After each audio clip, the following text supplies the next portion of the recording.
Teman-teman yang berbahagia, pada video kali ini kita akan membahas tentang hukum menikah sesama saudara tiri. Apakah itu dibolehkan secara syariat atau itu justru melanggar aturan syariat?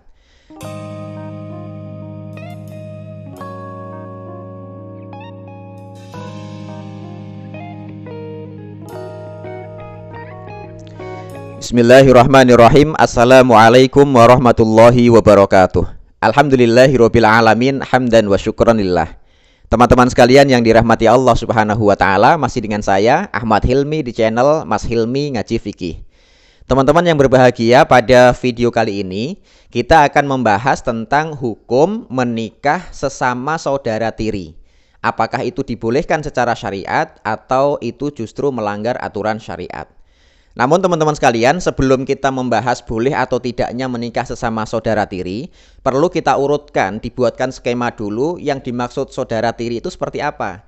Karena memang di Indonesia sendiri ada beberapa penyebutan saudara tiri dengan berbagai macam modelnya.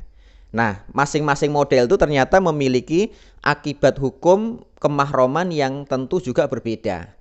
Nah, ini pun nanti akan mempengaruhi boleh atau tidaknya menikah dengan saudara sama-sama saudara tiri tadi. Baik teman-teman sekalian, kita akan masuk ke dalam model saudara tiri yang pertama.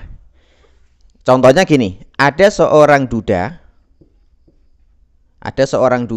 menikah dengan seorang janda. Gitu. Duda ini sudah punya anak bawaan dari istri sebelumnya. Anaknya adalah laki-laki mamanya. Kemudian si janda ini juga sudah punya anak bawaan dari suami sebelumnya berjenis kelamin anak perempuan. Di Indonesia, anak bawaan laki-laki, anak bawaan duda dan anak bawaan janda ini disebut sebagai saudara tiri. Saudara tiri. Gitu. Namun karena ini bawaan duda dan ini bawaan janda, maka saudara tiri dengan model yang pertama ini dianggap bukan mahram. Bukan mahram. Karena dianggap bukan mahram, maka seandainya laki-laki dari anak duda dan perempuan dari anak janda ini saling menyukai, maka mereka sah untuk melangsungkan pernikahan. Maka mudahnya dengan skema model pertama ini, duda dan jandanya atau bapak dan ibunya boleh menikah dan anak sesama anak pun boleh menikah. Nah, ini model pertama. Maka nanti jawaban dari pertanyaan tadi, bolehkah sesama saudara tiri boleh menikah? Boleh, kalau melihatnya dari skema model peranakan yang model seperti ini. Artinya duda punya anak, janda punya anak, gitu. Baik teman-teman sekalian, kita sekarang masuk pada model saudara tiri yang kedua. Saudara tiri yang kedua, umpamanya gini, ada seorang duda menikahi seorang gadis. Seandainya gini, duda ini sudah punya anak laki-laki dan gadis ini tentu belum punya anak, gitu. Namun dari pernikahan baru mereka menghasilkan anak baru berjenis kelamin perempuan.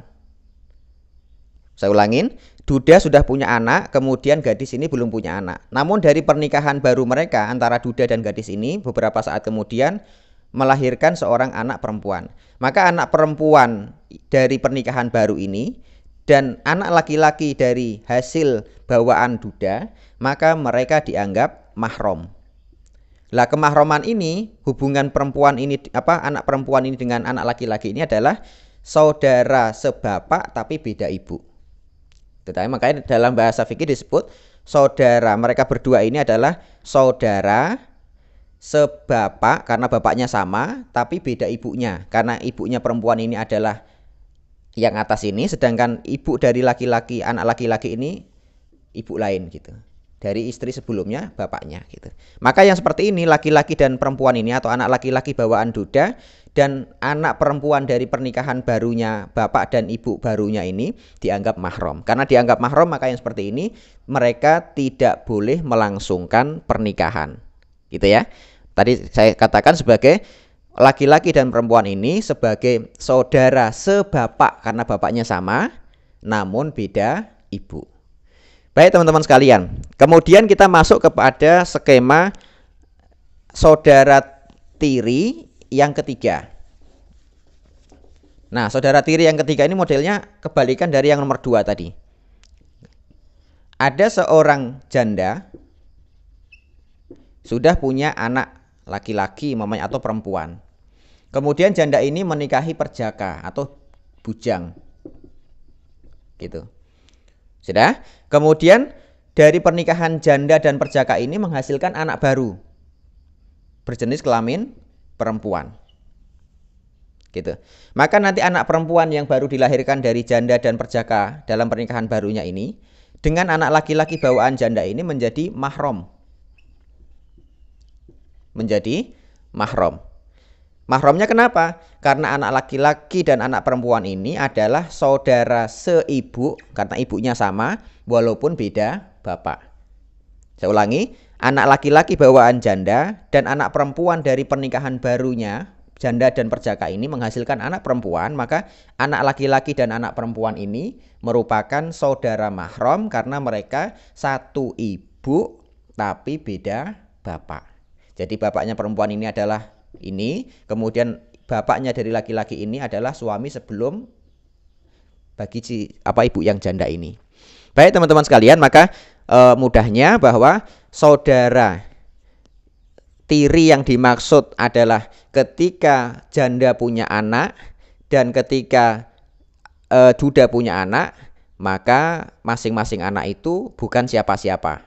Namun kalau dari hasil pernikahan baru muncul anak, maka itu baru dianggap sebagai mahram. Demikian aku qouli hadza. Assalamualaikum warahmatullahi wabarakatuh.